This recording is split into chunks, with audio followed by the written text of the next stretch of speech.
Bismillahirrahmanirrahim. Assalamualaikum warahmatullahi wabarakatuh. Waalaikumsalam warahmatullahi Alhamdulillah, jawab salamnya buat tangganya dari salamnya 2 piring. Terus alhamdulillah, huwa alladzi anzala as-sakinata fi qulubil mu'minina liyazdadu imanan ma'a imanihim walillahi junudus samawati wal ardh wa kana Allahu 'aliman hakima. Asyhadu an la ilaha illallah wahdahu la syarika lah wa asyhadu anna Muhammadan 'abduhu wa rasuluhu la nabiyya wa la rasula ba'dah. Allahumma salli ala habibina wa syafi'ina wa maulana wa qurrati a'yunina wa sayyidina Muhammad wa sallim wa barik alaihi. Sudah menjadi kebiasaan mayoritas di majelis yang pertama kali saya kunjungi mesti pembawa acara salah nyebutin nama saya. Betul Pak, emang muskilah nama saya. Nama saya kalau di Jawa Barat kan biasanya sudah dijelaskan Bapak dari kamera tadi. Kalau di Jawa Barat memang nama laki-laki itu apa namanya tulisannya sama, cuma cara membaca yang berbeda. Tidak apa, sudah berkali-kali Mas ngecek nama Mas. Aku orang popo.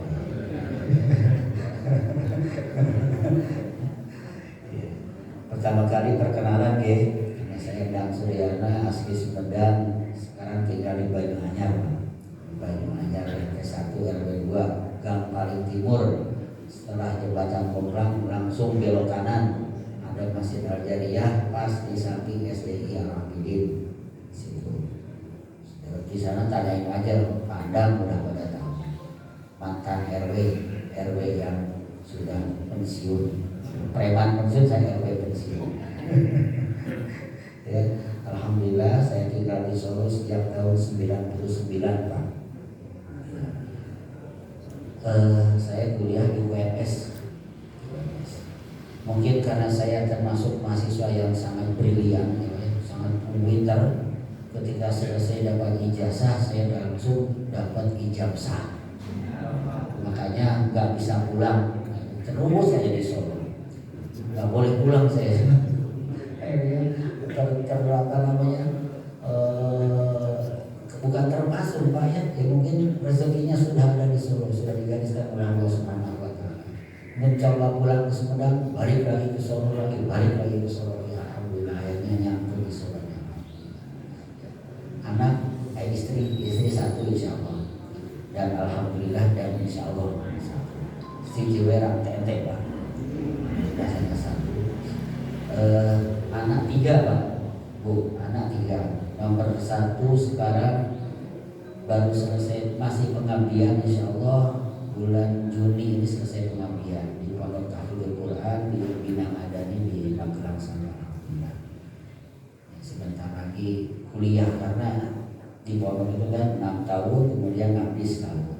Jadi insya Allah mohon doanya saja semoga bulan-bulan ini daftar kuliah semoga keterima. Kemudian nomor 2, 3 SMP di pondok juga Pak, di pondok pesantren Tahfidzul Quran Bilal bin Rabah Sukoharjo. Nomor 2 laki-laki. Kalau nomor 3 masih kelas 3 SD di SDTK Al Mujahidin yang dekat pintu tol itu Pak. Alhamdulillah saya tuh termasuk telat punya anak Pak, karena saya nikah usia 31, usia 32 masih baru punya. Kadang kalau saya jalan sama Mariam itu paling kasih, Pak itu cucunya Pak, betul Bu. Kadang kalau saya gandeng istri saya itu bilangin anak saya, udah apa, sibukkan orang ya Pak ya. Tuh, identitas saya. Ada yang bertanya? Ada tanya lagi? Sekarang kerjaannya apa? Saya sekarang anggota DPRD Pak, dinas pengajian rutin di mana-mana. Bukan DPRD Karangasem, bukan dinas pengajian rutin di mana-mana. Alhamdulillah hari ini saya pengangguran sukses nanti. Dan sudah tidak kerja di sebuah instansi, tidak. Saya sekarang di rumah aja nemenin istri lah, beristri.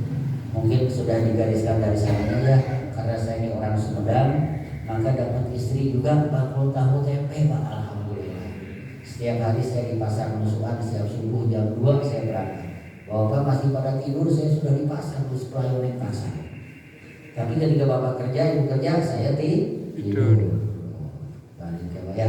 Tapi ya alhamdulillah berjalan begitu saya alhamdulillah. Sejak tahun 2019 ketika Bapak Ibu mertua wafat tahun 2017, kemudian Bapak mertua wafat 2019, meneruskan usaha Bapak Ibu mertua. 2019 itu saya masih di Basnas, Pak. Saya kan 2016 2022 saya termasuk pimpinan Basnas Kota Surakarta. Subuh ke pasar, siang ke kantor. Sok-sok ngantuk banget. Karena sudah sejak malam saya ngantuk malam. Udah itu aja ya Pak ya. Sekarang kita ke pengajian kita. Gerbang surga. Saya ketika baca WA dari Pak Susanto, ya saya gerbang surga. Masya Allah luar biasa ini. Mudah-mudahan Bapak Ibu yang ada di sini bisa memasuki gerbang surga. Amin.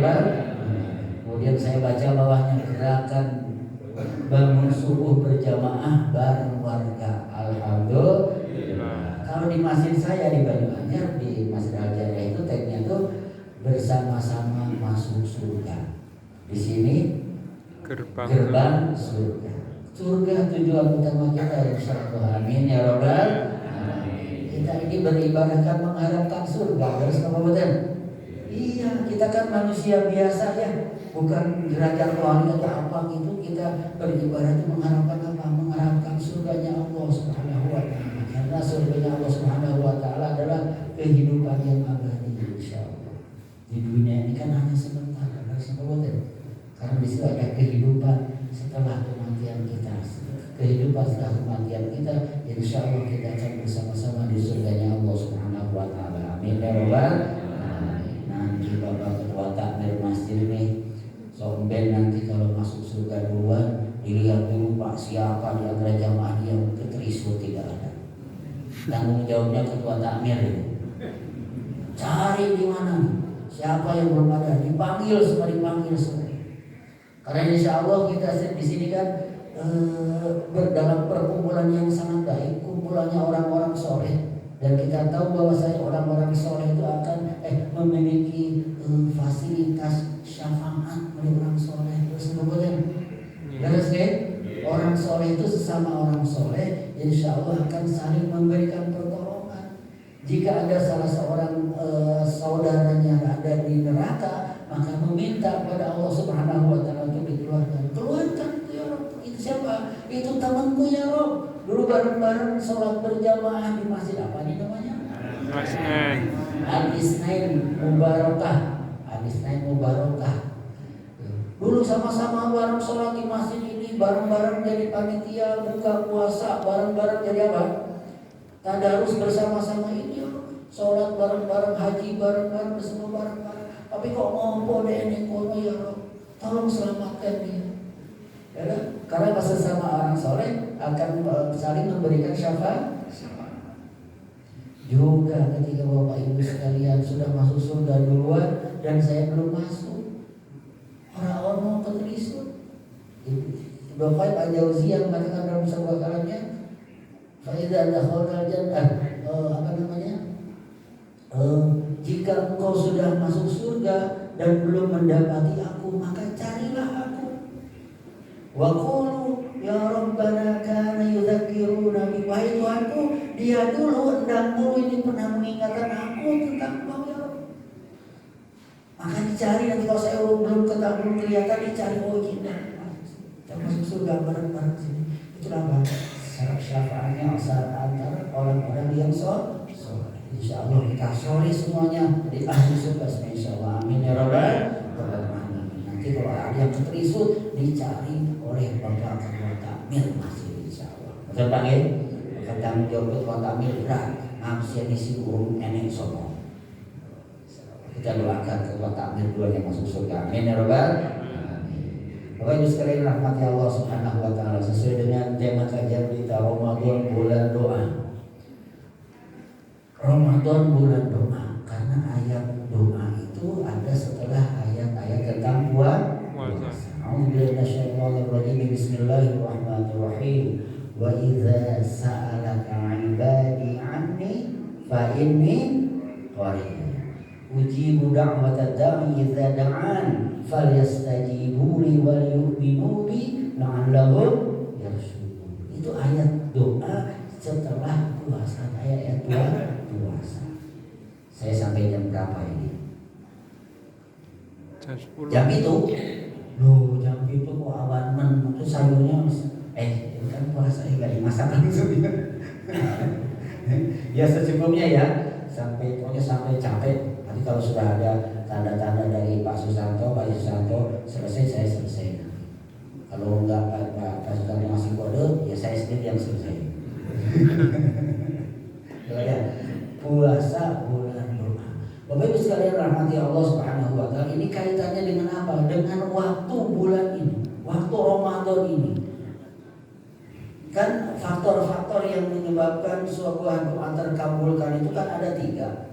Yang pertama, siapa yang berdoa, kemudian di mana ia berdoa, kapan ia berdoa. Terus betul? Siapa yang berdoa, di mana ia berdoa, kapan ia berdoa. Sekarang bulan Ramadan nih. Bulan Ramadan ini termasuk atau waktu mustajab untuk berdoa. Doa yang dikabulkan pada bulan Ramadan insya Allah dikabulkan oleh Allah Subhanahu wa taala. Meskipun bentuk pengabulan doa itu bermacam-macam.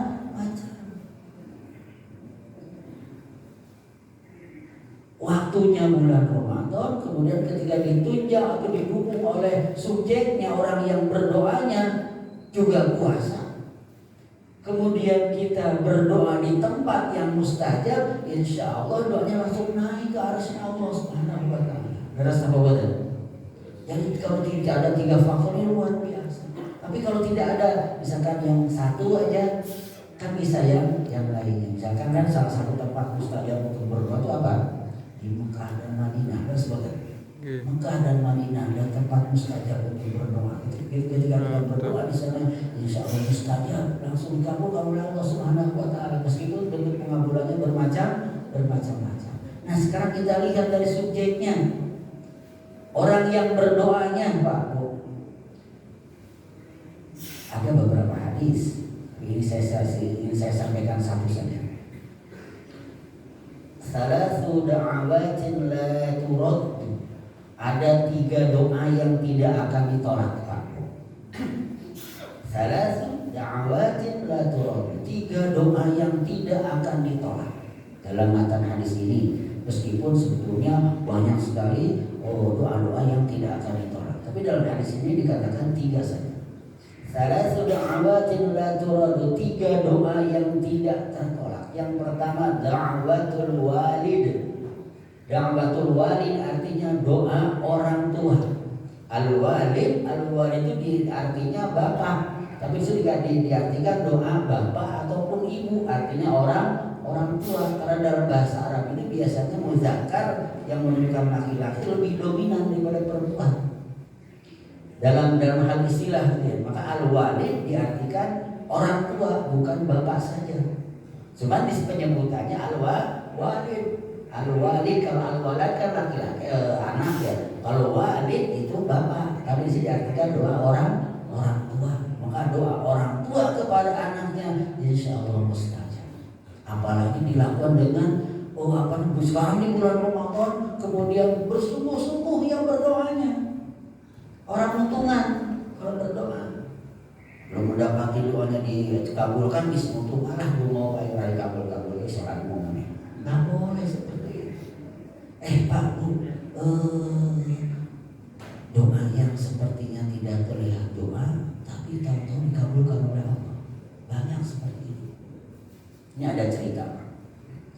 Ada cerita. Ini kisah tercantum dalam buku Kekuatan Doa Ibu. Kekuatan Doa Ibu. Ini penulisnya Muhammadiyah, penerbitnya Bela Nur Jakarta. Kok bisa hafalnya? Iya, saya pernah kerja di penerbit Ini buku ini jadi rujukan ketika saya mengajukan konsep itu penulisan buku yang berkaitan dengan ini.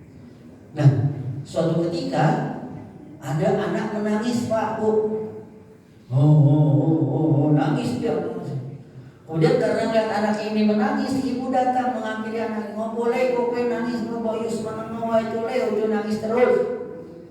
Kemudian apa jawab anak ini? Iki lo Bu, neng dengkul gua ini teleh. Teleh ini kenapa?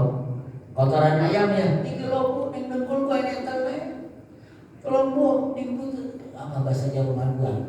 Karena teksnya itu bahasa Jawa, saya lupa lagi apa gitu. Tolong dibuat, iya. Jadi tolong dibuangin, Bu, dibuangin. Setelah dibuang kan, kotoran ayam dibuang, si ibu ini berharap anaknya diam ketika telehnya sudah dibuang. Tapi bukannya diam, anaknya nangis lagi. Nangis lagi.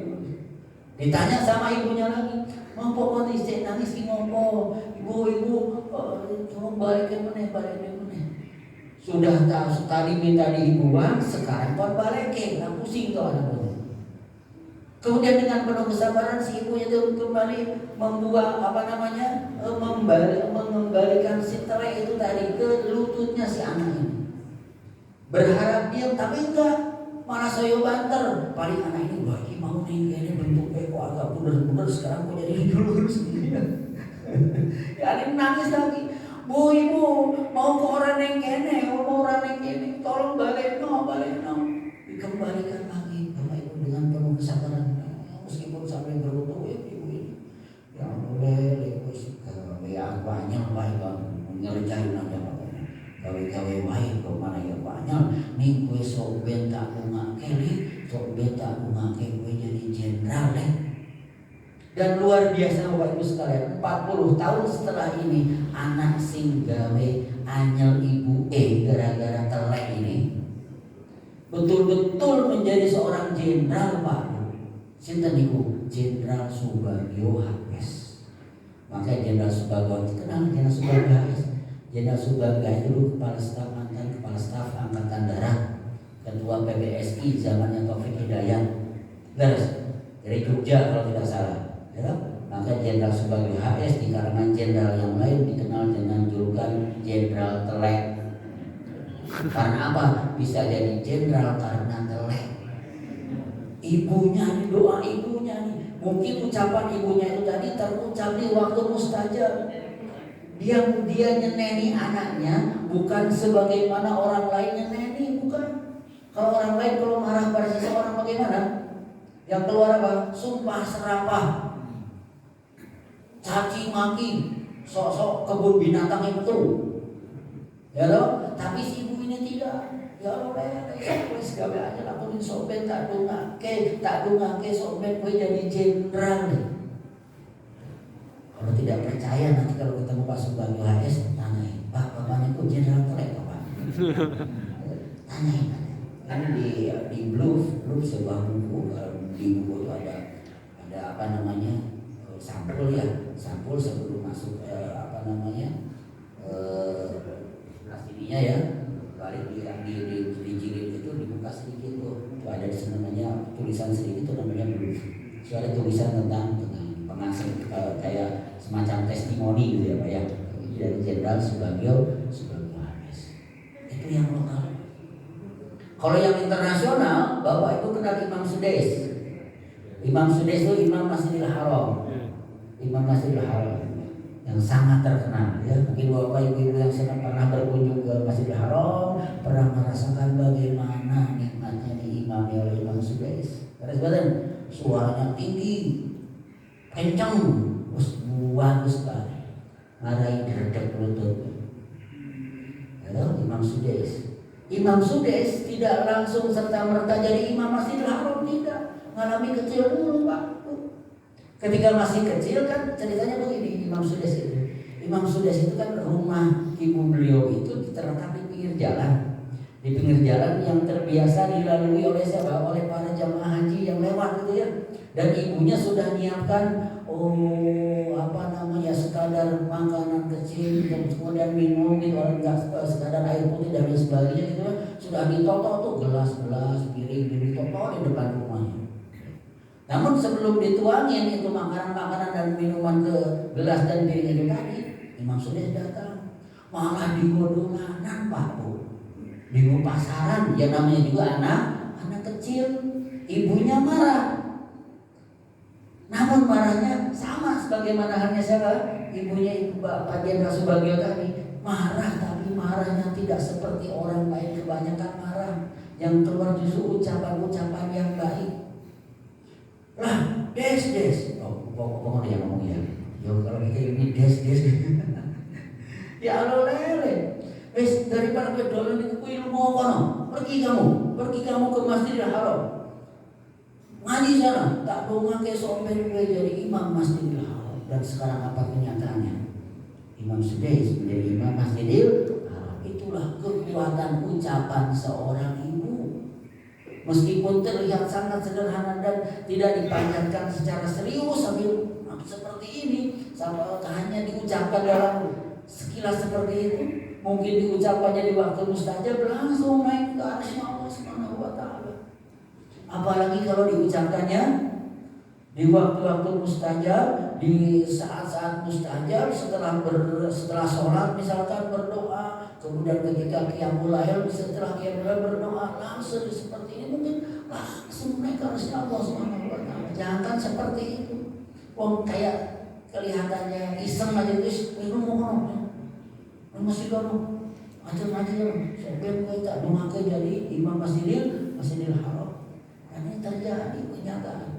Itulah betapa dahsyatnya ucapan seorang ibu. Jadi jika yang keluar adalah yang baik-baik, maka menjadi doa. Namun sebaliknya jika yang keluar adalah sumpah serapah dan lain sebagainya, maka itu jadi laknat bagi anak.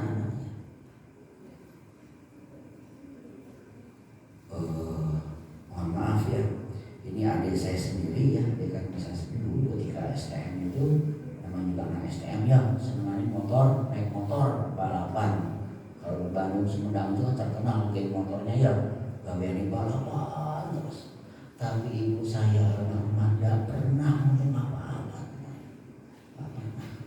Terus, kalau kata bahasa Sunda, carikan atau sih, carikan terus marahin atau biarin aja, cuma doain dia selamat pulang ke rumah. Coba kalau pas tanya, ibu saya bilang, misalkan balapan ulang kejeglong dong, tabrakan nggak mati gue, sumpah serapah soalnya. Oke, bagaimanapun seorang ibu, orang tua pada umumnya tidak boleh ngomong macam-macam. Karena ucapan yang terucap ketika yang baik-baik menjadi doa dan yang jelek-jelek itu akan menjadi laknat bagi anaknya. Nah, bagaimana ketika sudah belajar ucapan seperti itu? Banyak-banyaklah beristighfar kepada Allah Subhanahu wa taala. Astagfirullah. Meskipun Mister catat, tapi karena dahsyatnya istighfar nanti juga akan mencabut laknat itu insyaallah. Amin ya rabbal alamin. Itu dakwah atau doa seorang ibu, seorang tua bagi anaknya sangat dahsyat. Yang diucapkan sekilas begitu aja dikabulkan, apalagi kalau yang diucapkannya benar.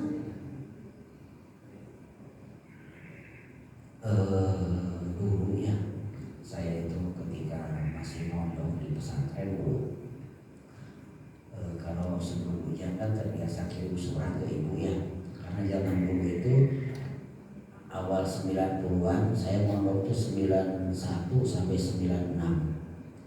Ketika akan belum ada WA, belum telepon aja nggak punya apa, kan berkirim surat tuh, kirim surat terus. Ma bapak, ya, minta doa bulan depan mau ujian, nikahnya begitu ya. Kemudian balas dia didoain, dikirain biasa-biasa saja gitu ya. Dan pas ketika pulang, ibu saya cerita, bapak yang cerita, ibu gak langsung. Mak kamu itu setiap kamu mau kirim surat ujian, setiap malam dia kirim. Almarhumah ibu saya. Apa namanya? Mendoakan. Pantesan ketika ujian itu terasa ringan gitu ya. Di pondok itu ya Pak Bu ya, Ketika kita akan masuk ujian, dan ujian adalah hafalan, Pak, mata pelajaran hafalan semuanya, hafalan semuanya. Dan saya tidak berani masuk kurang ujian kalau hafalan itu, si teks buku itu belum betul-betul hafal, belum terbayang, nggak berani masuk ujian. Dan alhamdulillah gampang itu menghafalkan. Ternyata ini apa? Ini buah dari doa. Itulah betapa dahsyatnya doa seorang.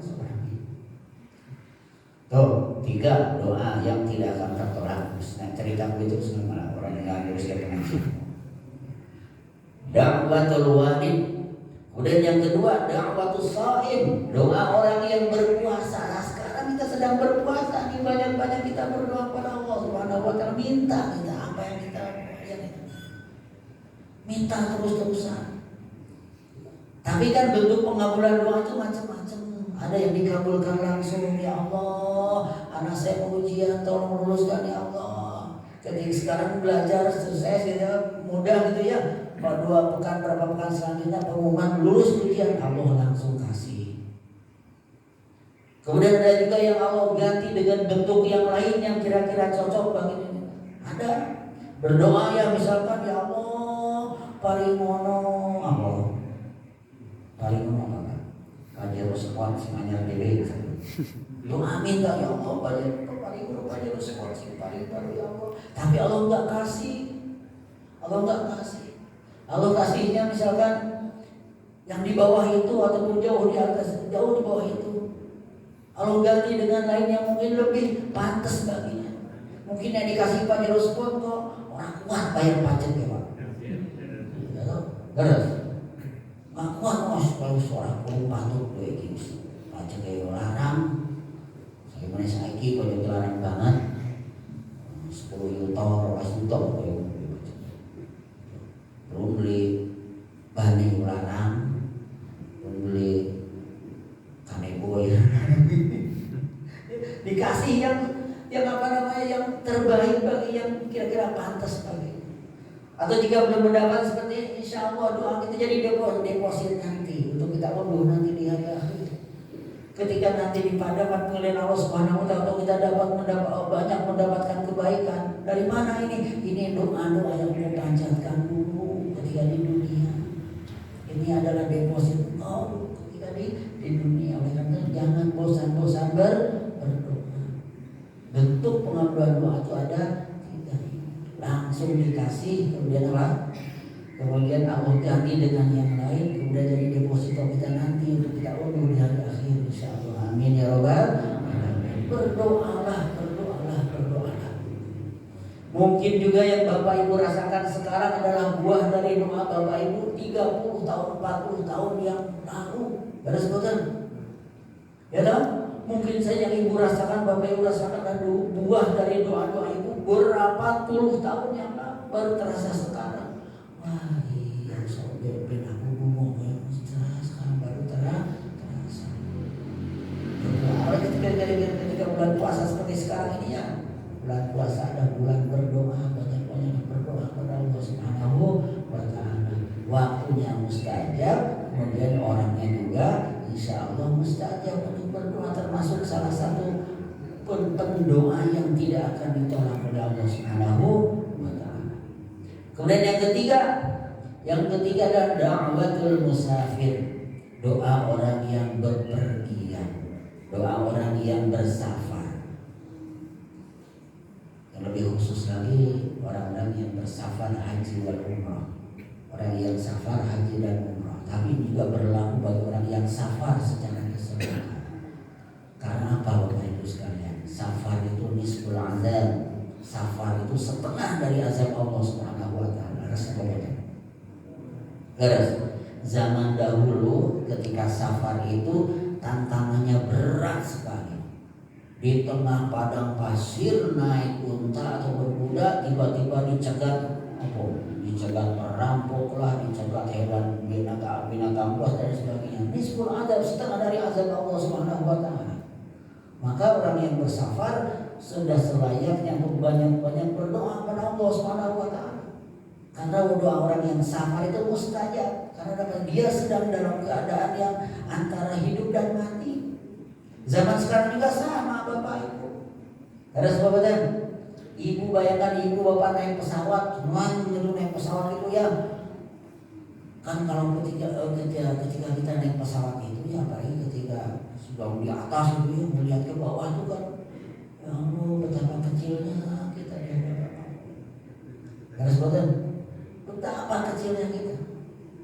Saya pernah ke Bali ya, ketika akan mendarat tiba-tiba di Bandara Ngurah Rai itu pinggir pantai ya, pinggir laut.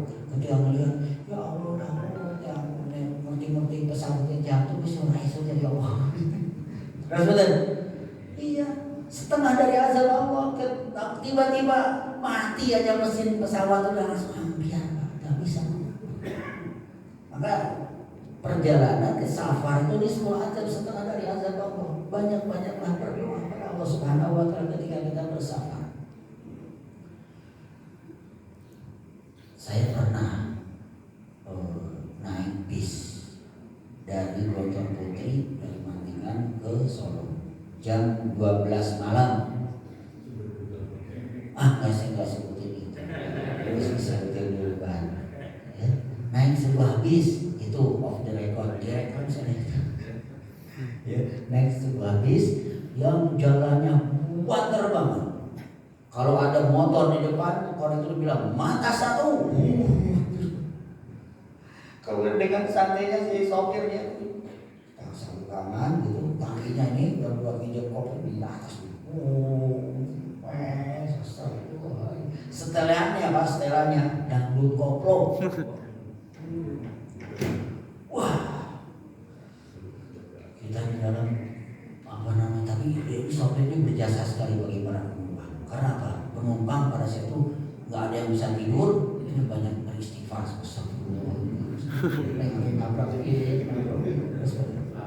Selamat ya Allah, selamat. Oleh karena itu ketika safar seperti itu banyak-banyaklah berdoa Pak. Kalau nggak berdoa ngerti, wah bisa langsung. Betul Pak. Saya ya tahun berapa itu ya, ketika saya masih sering ke Jawa Timur itu, ketika ada urusan ke Gontor Putri ya, saya naik bis malam-malam, nyegatnya susah pakai korek gitu cekat jalan. Mantingan ke Solo hanya berapa? Gak ada 1 jam, setengah jam setengah jaman kalau nggak salah. Astagfirullahaladzim.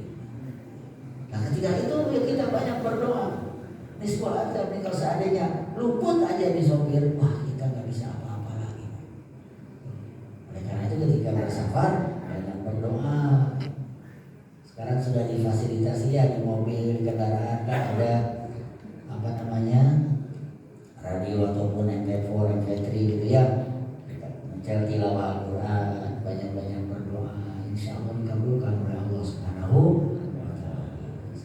3 ya Pak ya, doa orang tua, doa orang yang berpuasa, kemudian doa siapa? Doa orang musafir, doa orang musafir. Meskipun banyak lagi dalam hadis lain dikatakan da'watul mazlum. Da'watul mazlum itu doa orang yang teraniaya. Seorang yang teraniaya gitu ya, doanya itu mustajab. Tapi kalau bisa ketika kita sedang teraniaya, kita nggak usah pakai fasilitas, kita nggak usah. Kita banyak istighfar aja, kita serahkan semuanya kepada Allah Subhanahu wa Ta'ala. Itu menandakan kelas kita. Ketika kita sedang teraniaya, kita mampu mengendalikan diri kita dan kita hanya berserah diri kepada Allah. Kita lagi yang baik-baik aja lah, nggak mau doain dia, nggak. Meskipun kita punya fasilitas akan diijabah doa kita, tapi kita hendaknya ya nggak usah pakai fasilitas. Kita juga nggak mau orang lain celaka. Itu menandakan kelas kita ya, kelas kita seperti itu. Doa orang yang teraniaya, da'watul mazlum. Dan waktu-waktunya juga ya banyak ya, waktu-waktu yang mustajab. Waktu mustajab di atas setelah selesai sholat kita banyak berdoa, setelah zikir ya Pak ya, zikir kemudian berdoa. Tapi didahului oleh zikir dulu sebelum berdoa. Apa zikir kita setelah selesai sholat? Istighfar, astagfirullah. Kalau Bapak Ibu kurang marem istighfarnya yang panjang, astagfirullahaladzim. Cek kurang marem nih, astagfirullahaladzim. Alladzi la ilaha illa huwal hayyul qayyum wa atubu. Cek kurang marem nih, istighfarnya kurang panjang.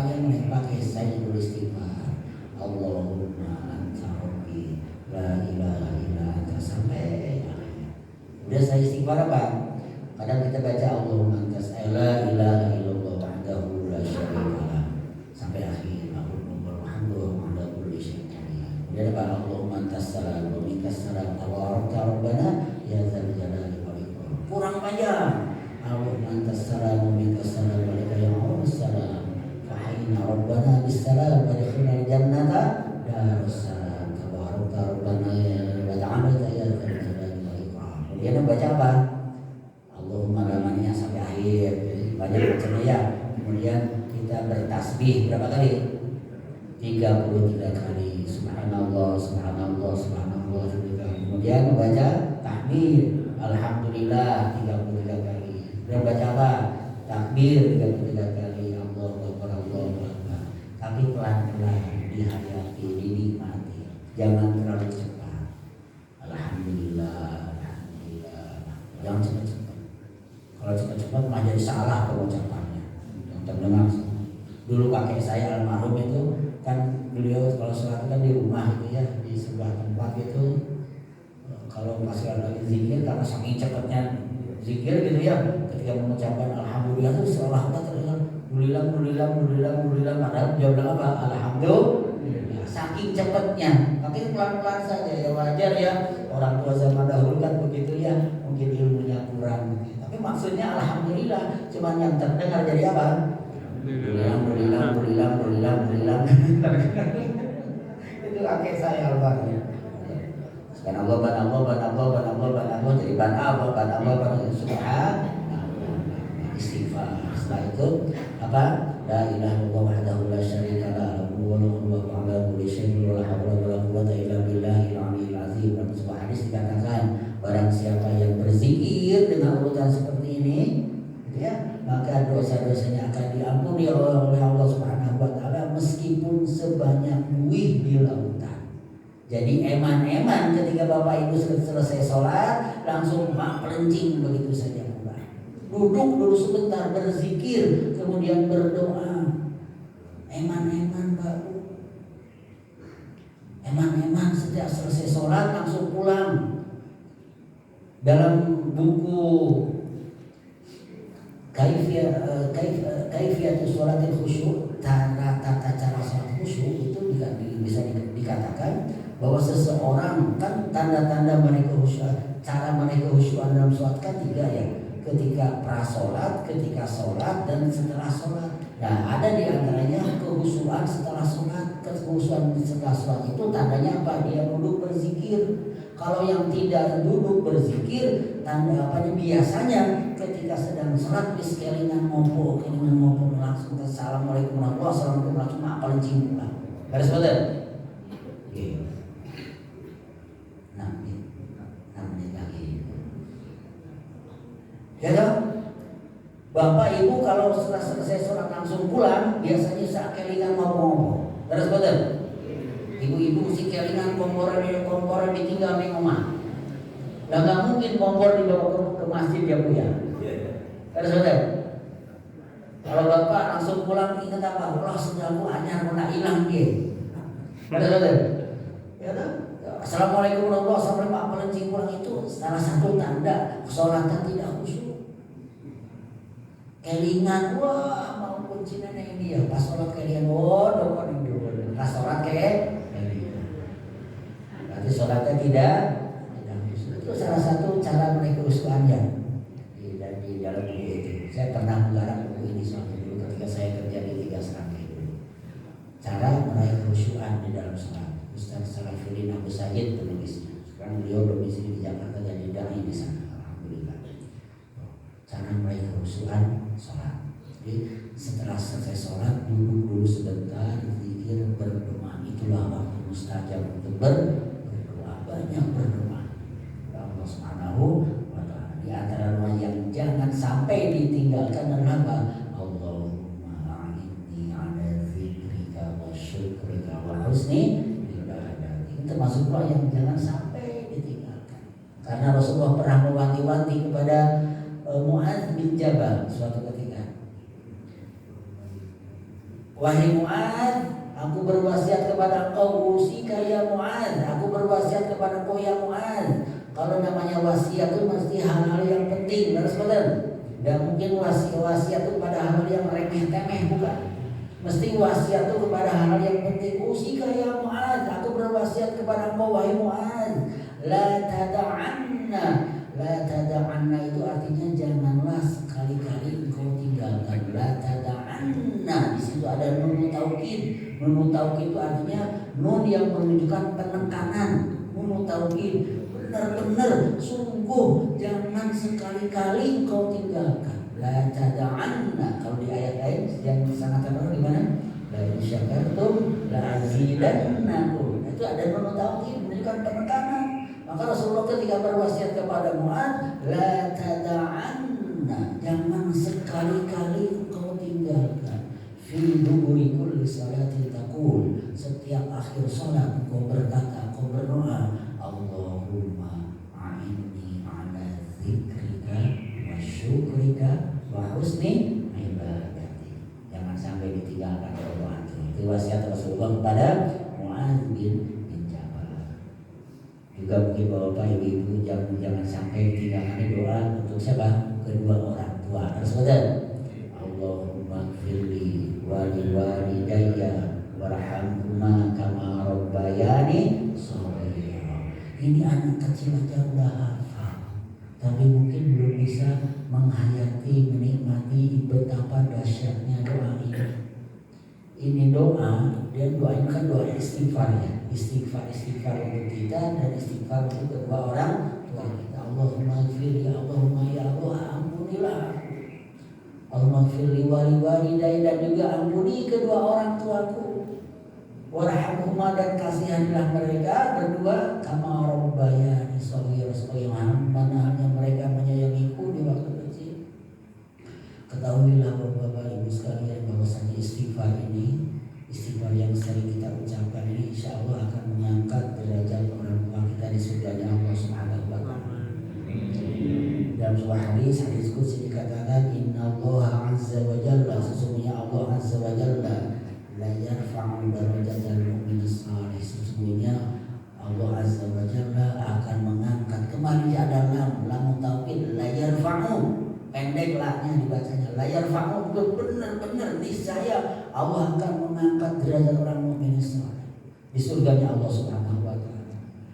Ketika orang mukmin saleh ini derajatnya diangkat, dia nggak sadar, ya Allah, aku hingga terlalu soleh ketika di dunia. Sosok sholat berjamaah, sosok orang dalam bahasa bebasnya gitu ya, sosok aku sedekah, sosok orang, sosok silaturahmi, sosok yang kurang baik gitu ya. Tapi kok aku sekarang mendapatkan kemuliaan seperti ini? Dia bertanya kepada Allah, ya Rabbi anni li hadza, wahai Tuhanku, dari mana aku dapatkan semua ini ya Rabb?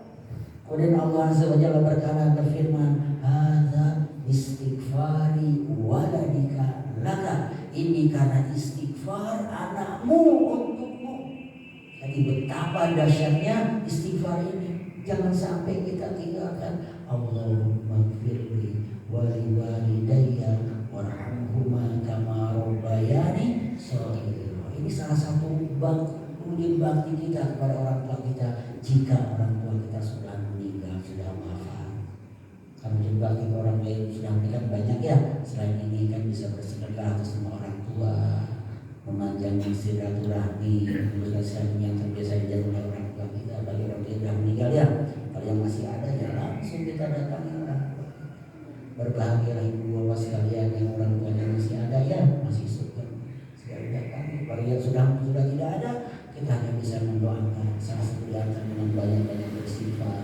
Allahumma gfirli wa liwalidayya warhamhuma kama rabbayani shaghira. Dinikmati istighfar ini.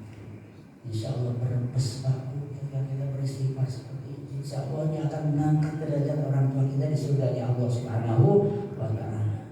Ini implementasi dari hadis Rasulullah, idza matal insan inqata amalu illa min thalas. Jika manusia mati, terputus amalnya kecuali yang tiga. Apa itu? Shadaqatin jariyah wa ilmin yuntafa'u bihi aw waladin shalihin yad'una. Doa anak soleh yang mendoakan orang tuanya. Salah satu doa ini, Allahumma gfirli wa liwalidayya warhamhuma kama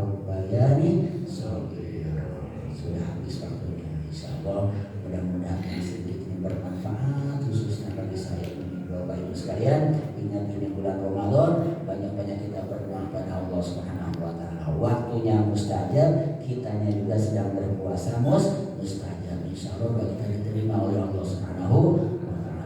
Al-Fatihah.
Assalamualaikum warahmatullahi wabarakatuh.